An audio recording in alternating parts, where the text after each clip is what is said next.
Hello students. MDS university के BSc part second के second paper में हम physiology of muscle contraction study कर रहे थे, जिसमें पिछले लेक्चर में हमने प्रॉपर्टीज़ ऑफ मसल स्टडी करी थी, जिसमें हमने 4 प्रॉपर्टीज़ मसल की स्टडी करी थी: contractility, excitability, extensibility and elasticity. इसी लेक्चर को हम आज कंटिन्यू रखेंगे और बाकी फिजिकल प्रॉपर्टीज़ जो हैं स्ट्राइप्ड मसल की, उनको स्टडी करेंगे।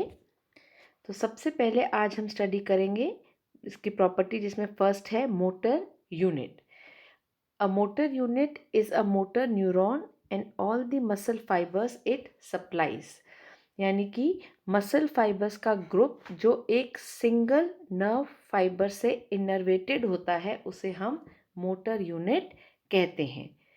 जो नॉब लाइक टर्मिनल्स होती हैं मोटर नर्व की ब्रांचेस, जो है मोटर नर्व के ब्रांचेस की जो नॉब लाइक टर्मिनल्स होती हैं, जो कि मसल फाइबर्स पर एंड होती हैं, उसे मोटर एंड प्लेट्स कहते हैं। ठीक है, हम यहाँ पर इसको इस डायग्राम में समझ सकते हैं। दो मोटर यूनिट्स आपको दिख रही हैं, motor unit 1 and motor unit 2। यह एक नर्व है जो कि इधर मसल फाइबर को भी इनर्वेट कर रही है और इसको भी कर रही है, तो ये एक मोटर यूनिट 1 हो गई। मोटर यूनिट 2 जो है सेकंड है, वो एक यहाँ पे जा रही है नर्व और एक यहाँ पे जा रही है। तो एक नर्व जितने भी मसल फाइबर्स को इनर्वेट करती है, वो एक मोटर यूनिट फॉर्म करती है।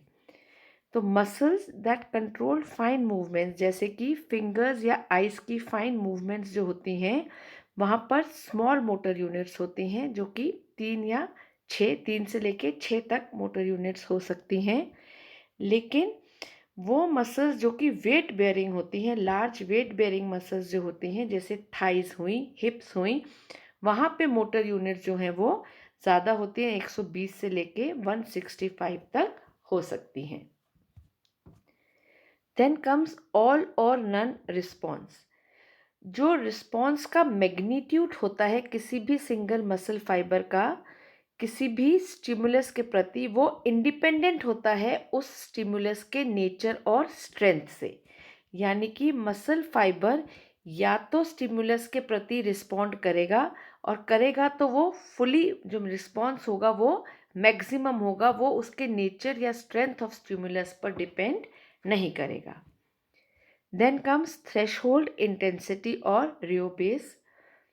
किसी भी कॉन्ट्रैक्शन को प्रोड्यूस करने के लिए मोटर यूनिट जो है वो it must be stimulated by a nerve impulse of sufficient threshold intensity. यानी कि कॉन्ट्रैक्शन तभी प्रोड्यूस होगा जब नर्व इम्पल्स जो है वो मोटर यूनिट को एक थ्रेशहोल्ड इंटेंसिटी देगा। थ्रेशहोल्ड इंटेंसिटी क्या होती है? एक मिनिमम इंटेंसिटी की जो ज़रूरत होती है कोई एक्शन पोटेंशियल जेनरेट करने के लिए। फिर मसल ट्विच, ये भी एक इम्पॉर्टेंट फिजिकल प्रॉपर्टी है स्केलेटल मसल की।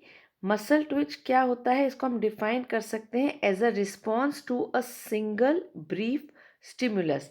एक ब्रीफ उद्दीपन जो उसको मिलता है, उसके प्रति मसल का जो रिस्पॉन्स होता है, उसको मसल ट्विच कहते हैं। इसमें 3 फेजेस होते हैं: latent period, contraction phase and relaxation phase. Latent period यानी कि अव्यक्त काल, कॉन्ट्रैक्शन फेज यानी कि संकुचन प्रवस्था, और रिलैक्सेशन फेज यानी कि अनुशिथिलन अवस्था। तो इमीडिएटली जैसे ही स्टिमुलेशन होता है मसल का, तो एक लेटेंट पीरियड जो कि 0.01 सेकेंड का होता है, वो उसमें डेवलप होता है, जिससे कॉन्ट्रैक्शन शुरू होने से पहले, यानी कि जैसे ही स्टिमुलस मिलता है तो मसल इमीडिएटली कॉन्ट्रैक्ट नहीं होती है। क्या होता है, सबसे पहले एक लेटेंट पीरियड आता है 0.01 सेकेंड का। उसके बाद कॉन्ट्रैक्शन फेज आता है जो कि 0.04 सेकेंड्स तक लास्ट करता है, जिस वक्त पूरी मसल के ऊपर एक्शन पोटेंशियल जो है वो मूव करता है।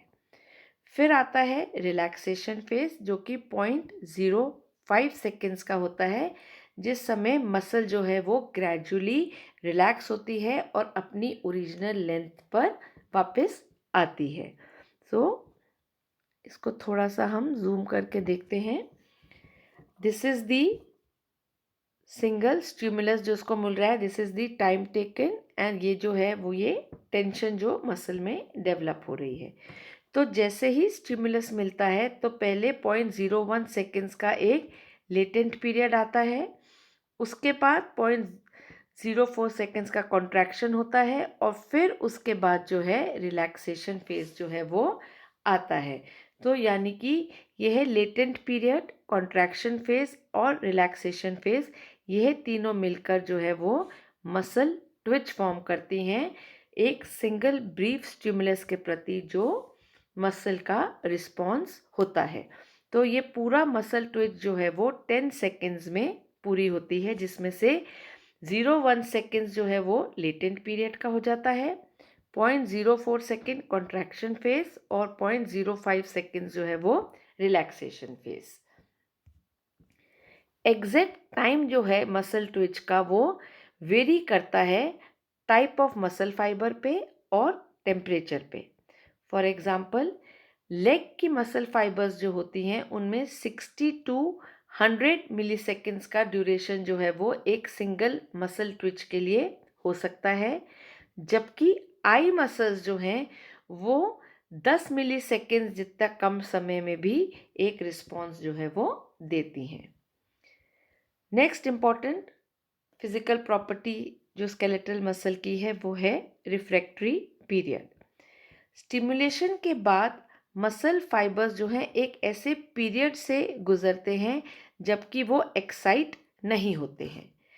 वो पीरियड जबकि मसल्स जो है वो किसी स्टिमुलस के प्रति रिस्पॉन्ड नहीं कर रहे हैं, वो कहलाया जाता है उसका रिफ्रैक्टरी पीरियड, जो कि कुछ milli fraction of a milli seconds का होता है। फिर आता है टेटनस। किसी भी जो भी मसल फाइबर है वो जब स्टिमुलेट होता है, फ्रीक्वेंटली स्टिमुलेट होता रहता है, तो वो अपने आप को एक कंटिन्यूअस टेंशन पे मेंटेन करके रख सकता है।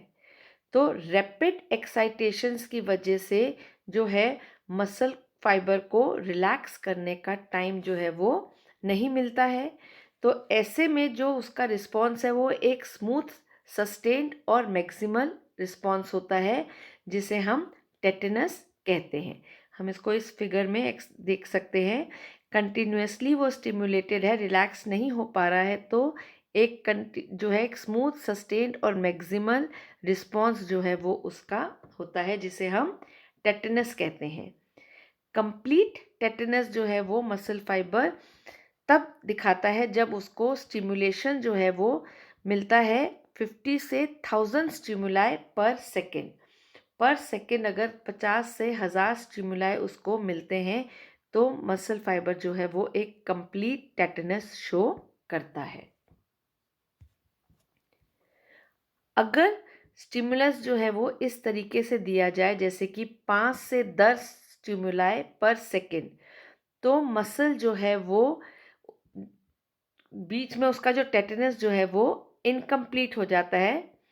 तो मसल जो है हल्का सा रिलैक्स होने लगता है, तो उसे दोबारा से स्टिमुलस मिलता है। तो इस केस में कॉन्ट्रैक्शन जो होता है फिर वो स्मूथ नहीं होता है, वो इंडिविजुअल वेव्स की तरह फॉर्म होता है, जिसे हम वेव समेशन कहते हैं। तो इस तरीके से फिर इनकम्प्लीट टेटनस जो है वो फॉर्म होता है। फिर आता है मसल फटीग, यानी कि पेशीय श्रांति।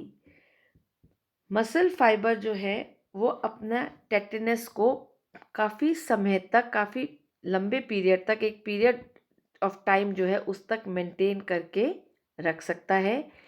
लेकिन उसके बाद जो है फोर्स ऑफ कॉन्ट्रैक्शन जो है उसका वो ग्रेजुअली धीरे धीरे कम होने लगता है, और एक पॉइंट ऐसा आता है जबकि मसल कॉन्ट्रैक्ट नहीं हो पाता है।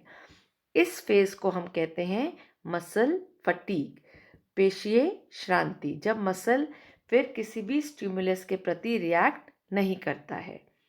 तो कॉन्सिक्वेंटली क्या है, the capacity for work of the muscle as a whole decreases.